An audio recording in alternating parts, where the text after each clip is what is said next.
Start है इसलिए आपको ब्लैक दिख रहा है। आप पे क्लिक करो तो खुल जाएगा आपका।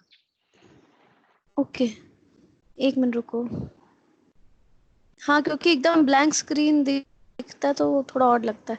चलो, सो एक्वायर्ड इम्यूनो डेफिशिएंसी सिंड्रोम क्या होता है? एचआईवी वायरस से होने वाला इन्फेक्शन जो है, एचआईवी इन्फेक्शन।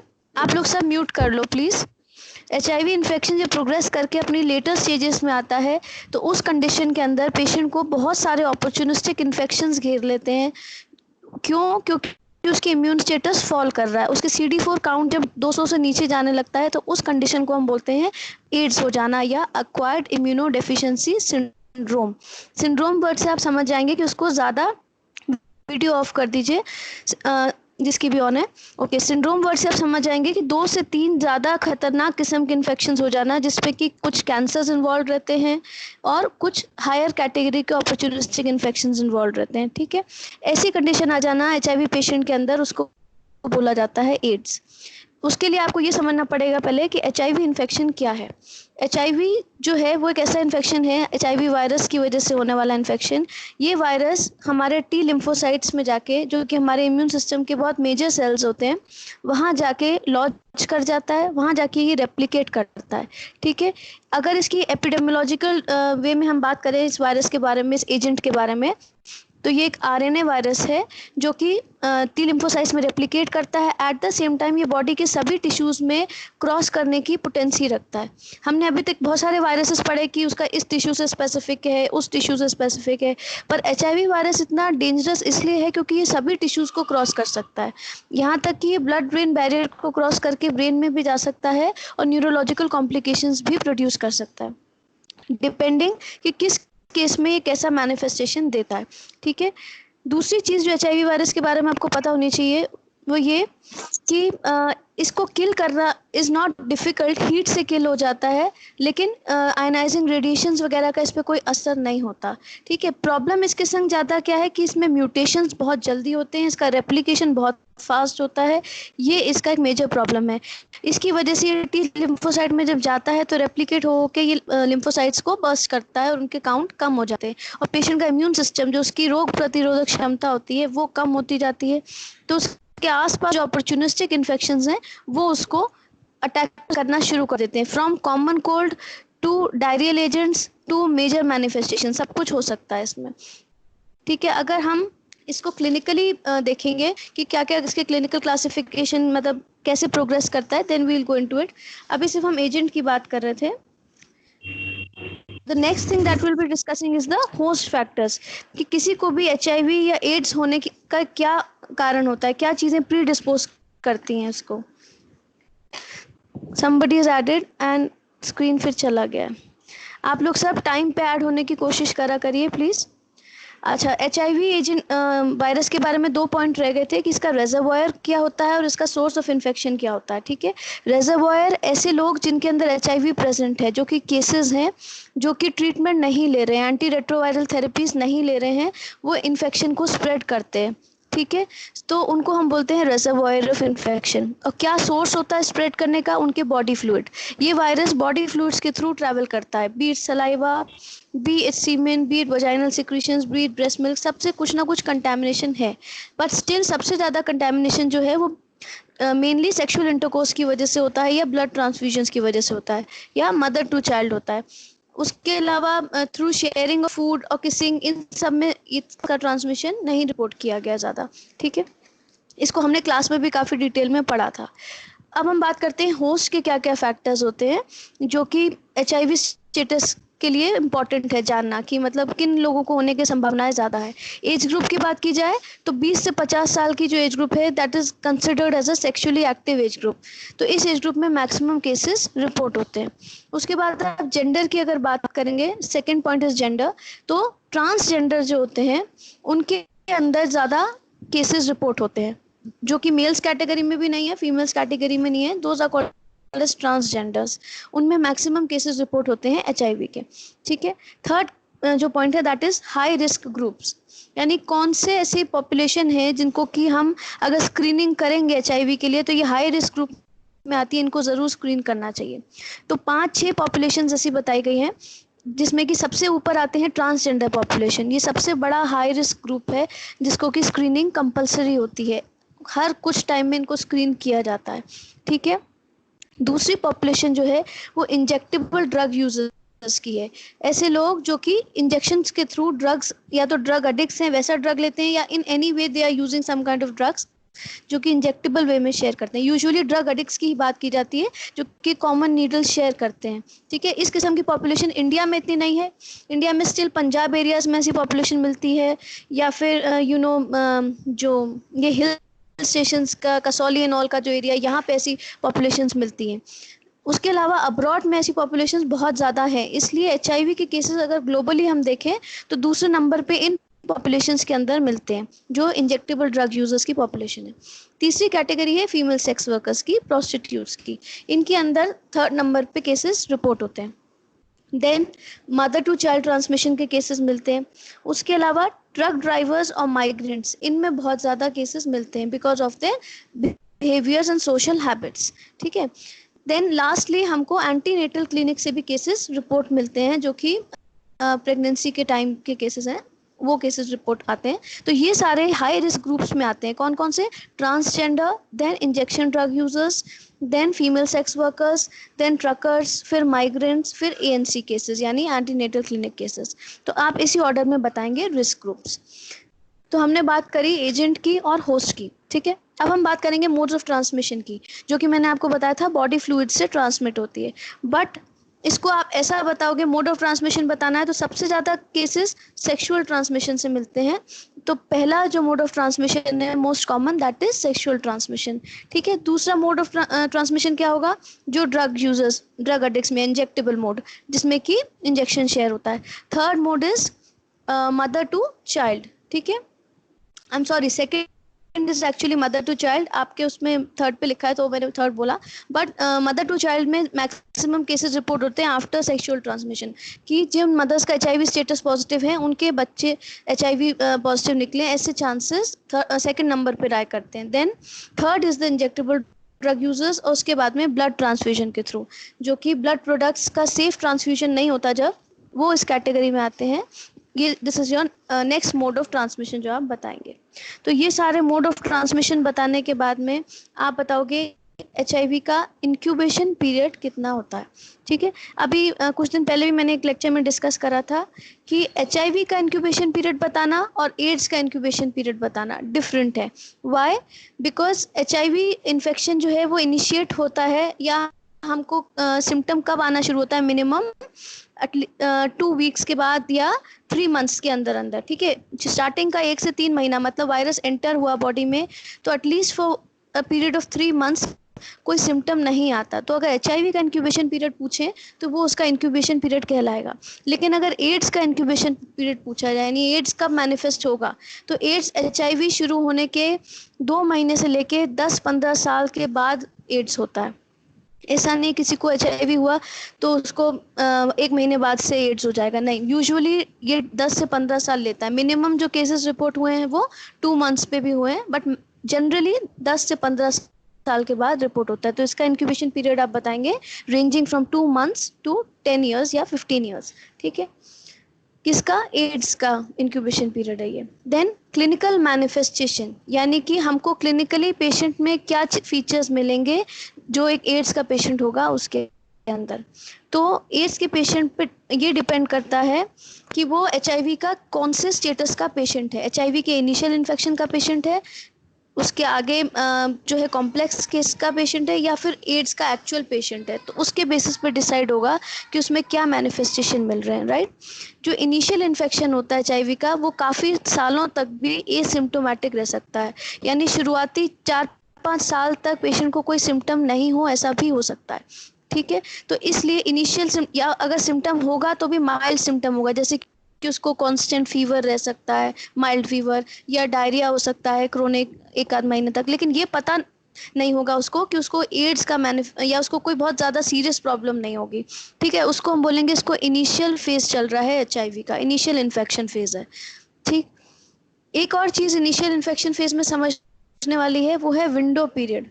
विंडो पीरियड का क्या मतलब होता है? जब किसी को इन्फेक्शन हुआ तो उसके अंदर एंटीबॉडीज बनती हैं। आपको मालूम है एंटीबॉडीज 7 to 10 डेज लेता है, ठीक है, बनने में। सिमिलरली एचआईवी के केस में भी 2 हफ्ते से लेके कुछ टाइम तक से अप्रोक्स 1 मंथ तक टाइम लगता है जिसमें कि एंटीबॉडीज बनती हैं। इस दौरान अगर उसका एचआईवी टेस्ट करा जाए तो एचआईवी टेस्ट बेस्ड रहता है एंटीबॉडी पे। एंटीबॉडी डिटेक्ट नहीं होंगी तो टेस्ट पॉजिटिव नहीं आएगा, ठीक है। टेस्ट पॉजिटिव नहीं आएगा अगर एंटीबॉडीज, जस्ट मिनट, एंटीबॉडीज नहीं प्रेजेंट होंगी तो टेस्ट पॉजिटिव नहीं आएगा। देन ऐसा पेशेंट इन्फेक्शन स्प्रेड करने के लिए सक्षम है। क्यों? क्योंकि वायरस लोड है उसके अंदर, लेकिन अभी एंटीबॉडीज नहीं बनी है। तो इस पीरियड में जब तक उसकी एंटीबॉडीज नहीं बन जाती या वो डिटेक्टेबल केस नहीं बन जाता, तब तक हम उसको क्या बोलते हैं, हम उसको बोलते हैं कि विंडो पीरियड में है। इस विंडो पीरियड में बहुत खतरनाक है पेशेंट। क्यों? क्योंकि टेस्ट करेंगे तो पॉजिटिव नहीं आएगा और हो सकता है वो एसिम्प्टोमेटिक भी हो उस टाइम पे, लेकिन वो इन्फेक्शन को स्प्रेड कर सकता है, ठीक। दूसरी स्टेज है एसिम्प्टोमेटिक कैरियर की। कैरियर की स्टेज होने का मतलब ये है कि पेशेंट के अंदर एंटीबॉडीज आ गई, वो डिटेक्ट भी हो जाएंगी, लेकिन उसको ऊपर से कोई साइंस नहीं है, यानी कि ओवर साइंस नहीं दिखेंगे उसके अंदर कि उसको कोई तकलीफ है जिसकी वजह से आपको शंका हो कि इसको कोई बीमारी है, ठीक है। लेकिन अगर हमने स्क्रीनिंग के दौरान कुछ लोगों को टेस्ट किया और उनके सेक्सुअल पार्टनर्स को टेस्ट किया तो हो सकता है कुछ सेक्सुअल पार्टनर्स उनके ऐसे निकले जिनके अंदर एंटीबॉडी टेस्ट पॉजिटिव आ जाए, यानी एलिजा पॉजिटिव हो गया तो वो एचआईवी का केस मानेंगे हम, लेकिन उसको कोई तकलीफ नहीं है, वो एसिम्प्टोमेटिक है, तो हम उसको बोलेंगे ये एसिम्प्टोमेटिक कैरियर है, यानी कि ये स्प्रेड कर सकता है बट इसको क्लिनिकली केस नहीं कह सकते आप, या सब क्लिनिकल केस कहोगे, ओके। तीसरी कैटेगरी है एड्स रिलेटेड कॉम्प्लेक्स की।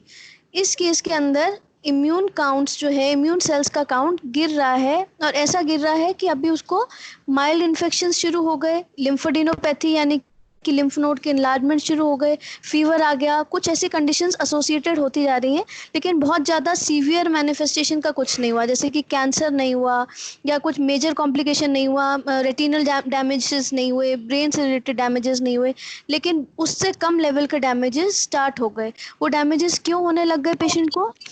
क्योंकि उसका इम्यून सिस्टम डैमेज हो रहा है, तो उसको उसकी कारण से कुछ कुछ प्रॉब्लम्स अराइज होनी शुरू हो जाती हैं, बट मेजर अपॉर्चुनिस्टिक इन्फेक्शन अभी नहीं हुए, क्योंकि अभी भी उसका इम्यून सिस्टम थोड़ा बहुत फंक्शनल है, उसकी रोग प्रतिरोधक क्षमता थोड़ी बहुत बाकी है, तो अपॉर्चुनिस्टिक इन्फेक्शन नहीं हो रहे। जब किसी को आम किस्म के अपॉर्चुनिस्टिक इन्फेक्शन भी घेरने लग जाए, इसका मतलब अब उसकी बॉडी का डिफेंस सिस्टम पूरी तरह से गिव अप कर चुका है। अब उसको छोटे से लेके बड़ी कोई भी पैथोजन उसके कांटेक्ट में आएगा तो वो उसको डिजीज प्रोड्यूस करेगा, ओके।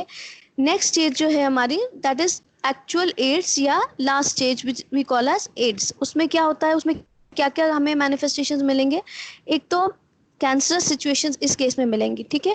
इसमें भी अर्ली और लेट स्टेजेस हैं। अर्ली स्टेजेस के अंदर ट्यूबरक्लोसिस, कापोसिस, सार्कोमा, ये कॉमनली हमको ऐसी कंडीशन मिलती हैं जो अगर ये मिल रही है तो हम बिना किसी शंका के कह सकते हैं कापोसिस, सार्कोमा, ट्यूबरक्लोसिस है, प्लस इम्यून प्रेजेंटेशंस एसोसिएटेड मिल रही है कि ये एड्स का पेशेंट है। You need not think about that. और प्रोग्रेसिव स्टेज में क्या मिलेगा? साइटोमेगालोवायरस का इन्फेक्शन, यानी कि रेटिनोपैथी होने लग जाती है बिकॉज ऑफ साइटोमेगालोवायरस, या फिर लिम्फोमास होने लग जाते हैं, लिम्फ से रिलेटेड कैंसर्स लीजन्स जो होते हैं, यू नो दैट। तो उसकी वो क्या हो जाए, कैटेगरी आ जाएगी कि ये अब इस्टेब्लिश्ड पेशेंट है of acquired immuno deficiency syndrome.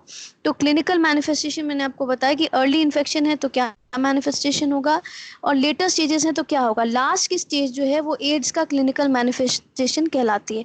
Initial के पहले 3 स्टेजेस जो मैंने बताया आपको, वो सब एचआईवी के मैनिफेस्टेशंस कहलाते हैं, ठीक है। अगर स्पेसिफिकली कोई आपसे एड्स का मैनिफेस्टेशन पूछे तो आपको लास्ट का बोलना है, but exam point of view से आपको सारे चारों मेंशन करने हैं, ओके। 2 बातें बहुत ज़रूरी हैं। एक तो ट्यूबरक्लोसिस का पाया जाना एचआईवी वालों में, ये बहुत कॉमन है कि जिनको एचआईवी है उनको अक्सर कर ही ट्यूबरक्लोसिस होता है, बिकॉज माइकोबैक्टीरियम ट्यूबरकुली एक ऐसा बैक्टीरिया है जो कि हमारे अराउंड प्रेजेंट होता है मोस्ट ऑफ द टाइम्स, ठीक है।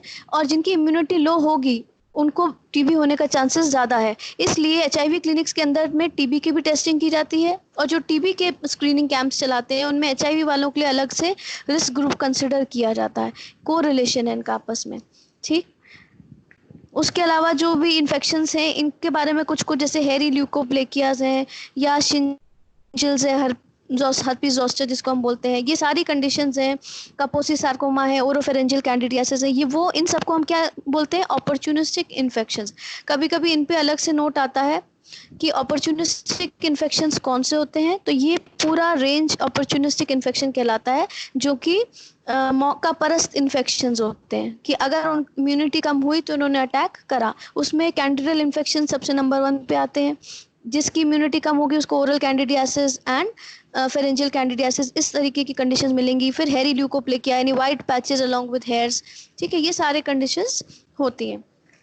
ओके, अब बात आती है कि एड्स हमने डिफाइन कर लिया, डायग्नोज कर लिया, अब कंट्रोल कैसे करेंगे। एड्स को कंट्रोल करने का सबसे मेन एक ही तरीका है कि स्क्रीनिंग करो, रिस्क ग्रुप वालों की स्क्रीनिंग करो, जहां भी लगता है कि हाँ यहाँ पे हमको एड्स का केस मिल सकता है, एचआईवी का केस मिल सकता है, ठीक है, एचआईवी के केसेस को डिटेक्ट करें। जैसे ही स्क्रीनिंग टेस्ट उनका पॉजिटिव आए, वैसे ही उनको कंफर्मेटरी टेस्ट करवाया जाए। स्क्रीनिंग टेस्ट एलिसा होता है, ठीक है, कंफर्मेटरी टेस्ट वेस्टर्न ब्लॉट ऐसे होता है, ठीक है। वेस्टर्न ब्लॉट करके आप कंफर्म करते हो, एलिसा करके आप स्क्रीन आउट करते हो, ये दोनों टेस्ट जिसके पॉजिटिव आ जाएं वो एक कंफर्म केस हो जाता है कि हाँ इसको है एचआईवी पॉजिटिव। उसके बाद में उसको एंटी रेट्रोवायरल थेरेपी स्टार्ट कर देते हैं, ठीक है। तो उद्देश्य क्या है डब्ल्यूएचओ वालों का कि जितने भी लोगों को एचआईवी है तो कम से कम हम उनमें से 90% लोगों को ढूंढ पाए, ठीक है, क्योंकि एसिम्प्टोमेटिक केसेस भी इसमें है, कम से कम 25% लोग एसिम्प्टोमेटिक रह रहे हैं, उनको पता नहीं चल रहा कि उनको एचआईवी है, जब तक कि वो बहुतों को इन्फेक्ट कर देंगे और उनका लेटेस्ट स्टेजेस आएगी तब उन्हें पता चलेगा कि हाँ उनको भी एचआईवी है, ठीक है। तो ये इन्फेक्शन को कंट्रोल करना है तो सबसे पहले हमको उन सब क्लिनिकल केसेस को पकड़ना पड़ेगा, स्क्रीन आउट करना पड़ेगा। वो कहाँ से मिलेंगे, वो मिलेंगे स्क्रीनिंग कैंप्स लगा के। किन की स्क्रीनिंग करनी पड़ेगी, प्रेग्नेंट फीमेल्स की स्क्रीनिंग होती है, ठीक है, सेक्स वर्कर्स की स्क्रीनिंग होती है, ट्रक ड्राइवर्स की स्क्रीनिंग होती है, ट्रांसजेंडर वालों की स्क्रीनिंग होती है, होमोसेक्सुअल मेन की स्क्रीनिंग होती है, इन सब जो इंजेक्टेबल ड्रग यूजर्स हैं इनकी स्क्रीनिंग होती है। इन सभी की स्क्रीनिंग करके हमको बहुत सारे केसेस मिल जाते हैं। उसके बाद में कंफर्मेशन हो जाए कि इनको एचआईवी है तो इनका रेट्रोवायरल थेरेपी स्टार्ट करके we can control the HIV status of the country. जो मिलियंस ऑफ लोग मरते हैं इसकी वजह से, वो कंडीशन हम कंट्रोल में ला सकते हैं। 2020 तक डब्ल्यूएचओ का एम था कि ये हो जाएगा, बट अभी अचीव नहीं हो पाया, ठीक है। तो न्यू गोल सेट हो चुके हैं, उसके लिए कुछ कुछ एआरटी मेडिकेशंस भी चेंज हो चुके हैं। I will send you a link कि कौन कौन से इंट्रोड्यूस हो गए एआरटी प्रोटोकॉल में, तो मे बी अब आप अपने एग्जाम में वो न्यू वाले मेडिकेशंस मेंशन करेंगे। ओके, इसके लिए लगातार सर्वेलेंस और स्क्रीनिंग करते रहनी पड़ती है। कुछ मेजर साइंस होते हैं और कुछ माइनर साइंस होते हैं जो कि इशारा करते हैं कि ये इसको एचआईवी स्टेटस हो सकता है। मेजर साइंस में क्या क्या आता है, किसी को 1 महीने से ज़्यादा डायरिया चल रहा हो, ठीक है, परसिस्टेंट क्रोनिक डायरिया, ये एक मेजर साइन है। दूसरा, किसी का वेट लॉस हो रहा हो ग्रेजुअली, ठीक है, तो उसे स्लिमिंग डिजीज भी बोलते हैं, इसमें वेट लॉस होने लगता है। तीसरा है प्रोलॉन्ग फीवर होना। इन तीनों में से कोई भी 2 साइन अगर किसी पेशेंट में मिल रहे हैं, ठीक है। उसके अलावा माइनर साइंस होते हैं कुछ, ये तो मेजर साइंस थे। माइनर साइंस होते हैं जैसे कि परसिस्टेंट खांसी रहना किसी को काफ़ी लंबे समय तक, जिसका कोई और डायग्नोस ना बन पाया हो कि टीबी की वजह से या XYZ किसी भी वजह से। उसके अलावा जनरलाइज्ड उसको इचिंग और प्रोराइटिक डर्मेटाइटिस हो, पूरी बॉडी पे इन्फेक्शन हो स्किन का, कोई भी चीज़ जो इशारा कर रही है कि इसकी इम्यूनिटी लो है, ठीक है, या तो परसिस्टेंट कफ है या उसको डर्मेटाइटिस है बहुत लंबे समय से, या हर्पीस जोस्टर की हिस्ट्री है, या ओरोफेरेंजियल कैंडिडियासिस, क्योंकि कैंडिडा होना मतलब कि इम्यूनिटी बहुत कम होता है तभी कैंडिडा का इन्फेक्शन मिलता है। इसके अलावा जनरलाइज लिम्फोडेनोपैथी यानी कि लिम्फ नोड्स जनरली इनलार्ज्ड है बॉडी में इधर उधर। ये सब माइनर कंडीशंस है, इनमें से कोई एक भी कंडीशन मिल जाए, और जो मैंने मेजर कंडीशन बताई थी, वेट लॉस है, फीवर है या डायरिया है लंबे समय से, इनमें से कोई 2 मिल जाए, ऐसा कोई भी केस जिसमें 2 मेजर या 1 माइनर साइन मिल रहा है कॉम्बिनेशन में, 2+1, 2 major and 1 minor sign is there, उसको हम सस्पेक्ट मानेंगे एचआईवी का, और उसका हम एलिसा टेस्ट करेंगे एंड उसका आगे हम वेस्टर्न ब्लॉट करवाएंगे, ठीक है। अगर एपिडेमियोलॉजिकल वे में उस वक्त पे आप टेस्ट नहीं करवा पा रहे हैं तो you have to refer to higher centres, because बिना टेस्ट के एआरटीज नहीं शुरू करी जाती, और जिसकी एआरटी शुरू हो जाए फिर उसके बाद टेस्ट का कोई मतलब नहीं। आप अगर कंटिन्यू ही करनी पड़ेगी ERT, आप बीच में डिसकंटिन्यू नहीं कर सकते. This is the rule. Okay.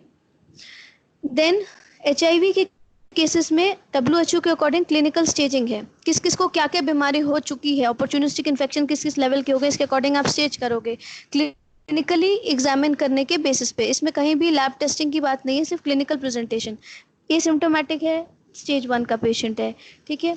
उसके बाद में अगर मॉडरेट या अनएक्सप्लेन्ड किस्म का वेट लॉस है, फ्रीक्वेंट रेस्पिरेटरी इन्फेक्शंस हो रहे हैं बार बार, हर्पीज जोस्टर है, एंगलोचिलाइटिस है, छोटी छोटी कंडीशंस हैं जो कि उसे डिसेबिलिटी नहीं कर रहे बट माइनर इन्फेक्शंस इन्वॉल्व हैं. ठीक है. फंगल नेल के फंगल इन्फेक्शंस हैं जो दिखा रहे हैं कि इम्यूनिटी डाउन जा रही है, तो ये स्टेज 2, क्लिनिकल स्टेज 2 है HIV की. क्लिनिकल वर्ड मेंशन करना जरूरी है, राइट. उसके बाद में सीवियर किस्म का वेट लॉस हो रहा है, यानी कि जल्दी और ज़्यादा वेट लॉस हो रहा है, या क्रोनिक डायरिया हो रहा है बहुत लंबे समय तक, या परसिस्टेंट ओरल कैंडिडियासिस है जो कि बॉडी ठीक नहीं कर पा रही, परसिस्ट कर रहा है, तो ये किस कैटेगरी में आता जा रहा है, वो स्टेज 3 में आ गया. 1 2 3. नाउ इसके आगे जैसे जैसे बढ़ेगा तो वेस्टिंग सिंड्रोम की कंडीशन आती जाएगी, यानी कि बॉडी टिश्यूज वेस्टिंग स्टेट में जा रहे हैं, या तो उनका फंक्शनिंग मिस हो रही है, लॉस हो रही है, या फिर कहीं ना कहीं क्रिटिकली डैमेज हो रही है. ठीक है. That is called as a wasting syndrome, जिसमें कि ईजोफेजियल कैंडिडियासिस है तो उसमें ईजोफेगस अफेक्ट हो रहा है. ठीक है. कापोसी सार्कोमा है, टिश्यूज डिस्ट्रॉय हो रहे हैं, तो अंदर अंदर वो कंडीशंस ग्रो कर रही है, क्या जो अपॉर्चुनिस्टिक इन्फेक्शंस है वो. ठीक है. इम्यून इतना डाउन हो रहा है कि वो इन्फेक्शंस फैल रहे हैं, और ऐसे फैल रहे हैं कि जिन ऑर्गन्स को इन्वॉल्व कर रहे थे उन ऑर्गन्स की वेस्टिंग या डैमेजिंग स्टार्ट हो जाती है. तो this comes is called as clinical stage 4. इसमें डिसेमिनेटेड किस्म की बीमारियां मिलेंगी जो उग्र रूप से फैली हुई कंडीशंस होंगी, लिमिटेड नहीं होगा. जो भी इन्फेक्शन है उसका वो मैक्सिमम फॉर्म दिखा रहा होगा. क्यों? क्योंकि उस पर कोई भी कंट्रोल नहीं है किसी भी किस्म का. अगर क्लास के अंदर टीचर नहीं है पर क्लास मॉनिटर है तो मॉनिटर कुछ लेवल तक कंट्रोल कर लेगा. अगर मॉनिटर भी नहीं है तो फिर सब उग्र हो जाएंगे, किसी को कोई रोकने वाला नहीं है. Everybody is in their own freedom to do whatever they like. तो इम्यून सिस्टम्स पूरी तरह से शट डाउन हो गए. नाउ स्टेज 4 डिक्लेयर हो जाती है. ओके. लैब डायग्नोसिस की बात करते हैं. अभी ये क्लिनिकल था तो मैंने आपको बताया 2 स्क्रीनिंग टेस्ट होते हैं. मतलब पहला जो टेस्ट होता है उसको एक्चुअल में बोला जाता है स्क्रीनिंग टेस्ट, जो कि होता है सेंसिटिव टेस्ट, जैसे कि एलिजा, जो कि डिटेक्ट करता है स्पेसिफिकली कि वो जो है प्रेजेंट है एंटीबॉडी या नहीं उस पर्टिकुलर HIV के लिए. ठीक. फिर उसके बाद में कंफर्मेटरी टेस्ट आता है जो कि है वेस्टर्न ब्लॉट टेस्ट. ये दोनों नाम आपको पता होना चाहिए कि एलिजा जो है वो फर्स्ट टेस्ट है screening test, then second is western blot. कुछ केसेस के अंदर जैसे छोटे बच्चे हैं उनमें ये टेस्ट अप्लाई नहीं हो पाते, उन केसेस में हम वायरस आइसोलेशन को अलाउ करते हैं, अटेम्प्ट करते हैं, अदरवाइज वायरस आइसोलेशन नहीं किया जाता है. ठीक है. ओके. इसके अलावा क्या क्या प्रेजेंटेशंस और मिल सकती हैं? CBC, ये तो HIV टेस्टिंग के लिए एलिजा और वेस्टर्न ब्लॉट तो आपको पता ही है. इसके अलावा CBC काउंट कराएंगे तो उसमें आपको एनीमिया मिलेगा, ब्लड सेल्स का डैमेज हो रहा होगा, न्यूट्रोपीनिया मिलेगा, न्यूट्रोफिल सेल्स किल हो रहे होंगे, डाउन हो रहे होंगे, थ्रोम्बोसाइट्स का लेवल गिर रहा होगा तो थ्रोम्बोसाइटोपिनिया मिलेगा. तो ये कंडीशंस एसोसिएटेड रहेंगी CBC के अंदर. फिर CD4 सेल्स गिरते जाएंगे, जब वो 200 से कम हो जाएंगे तो हम बोलेंगे अब एड्स की कंडीशन इस्टेब्लिश हो गई है. एक और इम्पॉर्टेंट चीज़ है P24 एंटीजन टेस्ट. ये टेस्ट भी कराया जाता है. ये इंडिकेट करता है कि HIV रेप्लिकेट हो रहा है, यानी कि एक्टिव इन्फेक्शन है. अगर किसी की ART थेरेपी चल रही है तो इसका मतलब ये है कि भले ही उसको हम कभी भी क्योर नहीं कर सकते, जिसको HIV है उसको क्योर नहीं किया जा सकता, लेकिन अगर वो ART ले रहा है, लाइफ लॉन्ग ART लेनी पड़ती है. ये बहुत इंपॉर्टेंट पॉइंट है, इसको याद रखिएगा. लाइफ लॉन्ग ART लेनी पड़ती है HIV वाले को. क्यों? क्योंकि HIV वायरस लेटेंसी में भी चला जाता है और रीएक्टिवेट भी हो जाता है, तो कभी भी उसे क्योर नहीं कर सकते, बट उसको हम वायरल लोड को इतना कंट्रोल कर सकते हैं, उसका रेप्लिकेशन को कंट्रोल कर सकते हैं. तो अगर उसका हमें P24 कराते रहना पड़ता है. अगर P24 एंटीजन मिल रहा है मतलब कि वायरस रेप्लिकेट हो रहा है. ठीक है. ART सक्सेसफुल नहीं है अभी, और जब तक रेप्लिकेट हो रहा है तब तक वो दूसरों को भी इन्फेक्शन पास कर सकता है. एक बार उसका रेप्लिकेशन लोड कम हो जाएगा तो इन्फेक्टिव स्टेज से वो हट जाएगा, मतलब उसका ट्रांसमिशन इतना नहीं होगा, उसका फ्लूइड सैंपल में इतना वायरस नहीं रहेगा कि वो किसी को कंटेमिनेट करे to that extent. Okay. So this was all about AIDS. इसमें प्रिवेंशन कैटेगरी जब आप बात करेंगे, हमने ट्रीटमेंट की बात करें कि स्क्रीन करो, डायग्नोस करो और ट्रीट करो, ठीक है। अब प्रिवेंशन की भी बात कर लेते हैं कि उसमें लोगों को एडुकेट करना, स्पेशली जो हाई रिस्क वाले ग्रुप के लोग हैं उनको एडुकेट करना कि हाउ दिस ट्रांसमिट्स, उनको क्या प्रिकॉशंस रखने चाहिए और किन चीज़ों को अवॉइड करना चाहिए, ये सब मैटर करेगा, ठीक है। फिर यंग पॉपुलेशन को, जो कि ब्रोकन होम्स से आने वाले बच्चे हैं, जो कि इमोशनली अनस्टेबल लोग हैं, फीमेल्स ऑफ दैट कैटेगरी जो कि पुअर फैमिली से आ रहे हैं and they want to do prostitution because of easy money, इन लोगों को एडुकेट करने से भी HIV काफ़ी हद तक प्रिवेंट किया जा सकता है, ठीक है। उसके बाद में एंटी रेट्रोवायरल थेरेपीज दी जाती हैं ट्रीटमेंट के लिए भी, और एक्सपोजर वालों को भी, जिनको किसी भी HIV केस से एक्सपोजर हुआ है, इंटरकोर्स हुआ है उनका इन एनी वे, तो उसको प्री एक्सपोजर या पोस्ट एक्सपोजर प्रोफाइलैक्सिस दे सकते हैं। जिनका इंटरकोर्स हुआ है, जिनको एक्सपोजर हुआ, उनको तो पोस्ट एक्सपोजर में ज़ाइडोविडीन विद इन 24 आवर्स आप देंगे स्टार्ट हाई डोज में, ठीक है, या और भी मेडिसिन मेंशन्ड है। उसके अलावा प्री एक्सपोजर में कौन आएगा, जो वो लोग आएंगे प्री एक्सपोजर में जिनके घरों में कोई HIV केस उनको मालूम है, तो they will come under the category of pre exposure. ज़्यादातर स्पाउसेस जो होते हैं HIV वालों के, जो उनके पार्टनर्स होते हैं, उनको प्री एक्सपोजर प्रोफाइलैक्सिस में रखा जाता है, ठीक है। First line, second line treatments, ये ड्रग्स आप पढ़ेंगे खुद और मेंशन करेंगे कि कौन कौन से ड्रग्स हैं, और मैं आपको लिंक सेंड करूंगी कि कौन से ड्रग्स चेंज हो गए हैं इसमें से, जिससे कि जल्दी और इफेक्टिव वे में कंट्रोल में लाया जा सके infection. So they have modulated few drugs. So एक और टॉपिक आज हमें कंप्लीट करना है, वो है हॉस्पिटल एक्वायर्ड इन्फेक्शंस। ये बहुत सिंपल सा टॉपिक है बट इट इज़ इम्पॉर्टेंट। क्यों? कि हॉस्पिटल के अंदर हॉस्पिटल एक्वायर्ड इन्फेक्शन उसको कहा जाता है जो इन्फेक्शन पेशेंट हॉस्पिटल में से लेके नहीं आया था, हॉस्पिटल में जब एडमिट हुआ था एट दैट टाइम उसको वो इन्फेक्शन नहीं था, but at the time of discharge उसको वो इन्फेक्शन है, या डिस्चार्ज होने के कुछ फ्यू डेज के अंदर उसको वो इन्फेक्शन मिल गया, ठीक है, इंक्यूबेशन पीरियड कंप्लीट होते ही, तो that kind of infection is called as a hospital acquired infection, जो कि ड्यूरिंग हॉस्पिटल स्टे किसी को हो जाए, ठीक है। उसके क्या कारण हो सकते हैं, उसके लिए हमें बात करनी पड़ेगी कि इसका सोर्स क्या होता है मेनली, और पहले तो कौन कौन से इन्फेक्शंस होते हैं जो कि हॉस्पिटल एक्वायर्ड की कैटेगरी में आते हैं। सबसे कॉमन है UTIs, ठीक है। आप बताइए कौन कौन से हॉस्पिटल एक्वायर्ड इन्फेक्शंस के बारे में आप जानते हैं?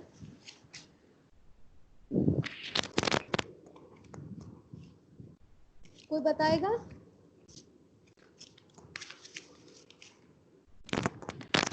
अच्छा, अगर UTI होगा तो क्यों हो सकता है UTI?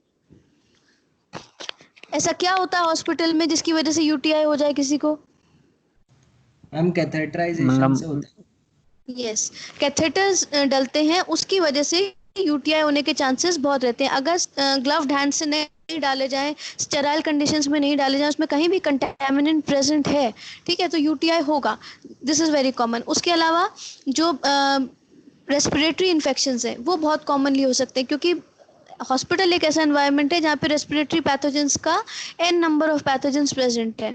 अगर इम्यून सिस्टम किसी का थोड़ा बहुत भी वीक है तो उसको वो रेस्पिरेटरी इन्फेक्शंस कैच करने के चांसेस बहुत ज़्यादा है। हालांकि हॉस्पिटल्स के अंदर डिसइंफेक्शन पे बहुत ज़्यादा स्ट्रेस दिया जाता है, हर वे का डिसइंफेक्शन, जिससे कि ये पैथोजेंस किल्ड रहें और दूसरों को कंटेमिनेट नहीं करें। फिर भी UTIs और रेस्पिरेटरी इन्फेक्शंस जो हॉस्पिटल एक्वायर्ड इन्फेक्शंस का मेजर हिस्सा बनाते हैं।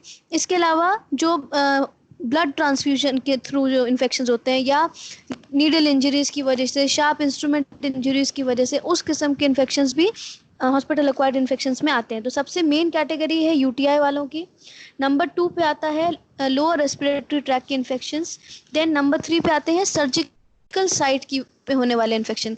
किसी की सर्जरी हुई, उसके बाद में उसको उस साइट के ऊपर इन्फेक्शन हो गया, तो वो इन्फेक्शन तो वो अपने संग लेके नहीं आया था, बट सर्जरी के बाद वहाँ पे उसको कुछ बैक्टीरियल इन्फेक्शन हो गया, सेकेंडरी इन्फेक्शन, जैसे कि सूचर साइट पे पस पड़ जाना, तो ये भी एक कैटेगरी कहलाएगी क्या, कि सर्जिकल ये हॉस्पिटल एक्वायर्ड इन्फेक्शन है, क्योंकि वो कंटेमिनेंट उसको हॉस्पिटल से ही मिला है, ठीक है।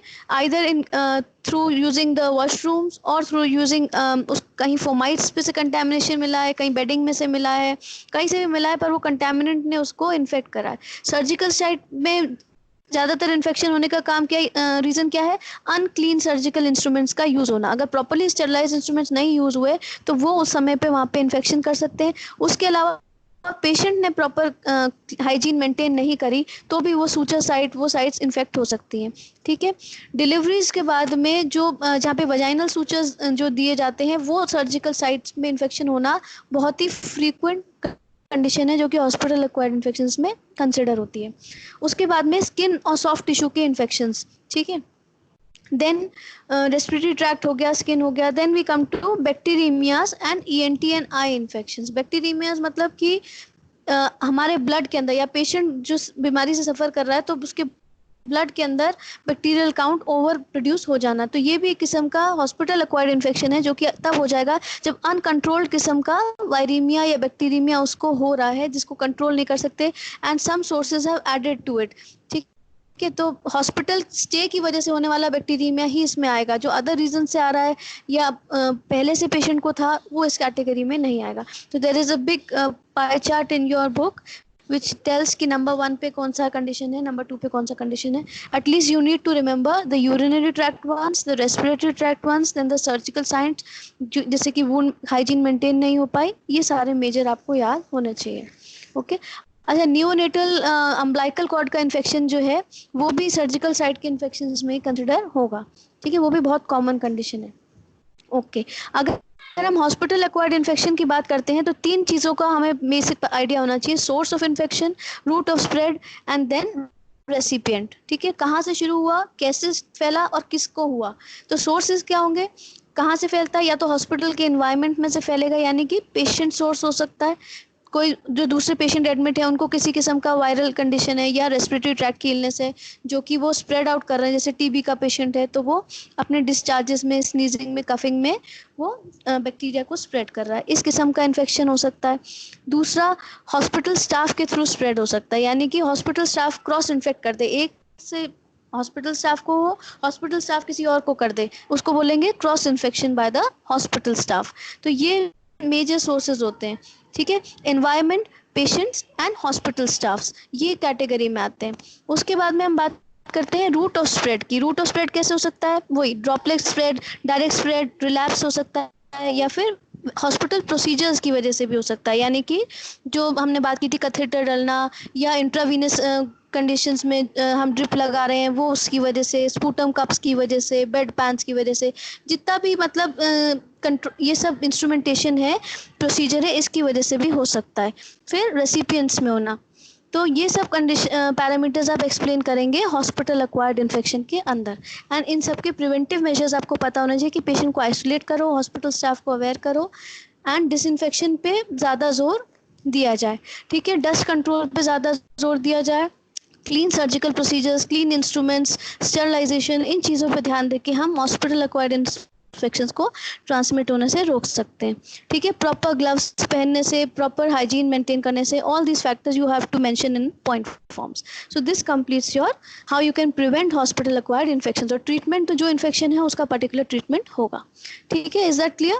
सो today we completed these 2 points. अब हम नेक्स्ट चैप्टर आपका कल कंप्लीट करेंगे, कल या परसों, 2 दिन में मे बी। उसके बाद में मैं आपका कुछ टेस्ट सीरीज स्टार्ट करूंगी, so be prepared for that. Is that okay? Okay, so I'll end the lecture here. Okay, Ma'am. Thank you, ma'am. Thank you, ma'am.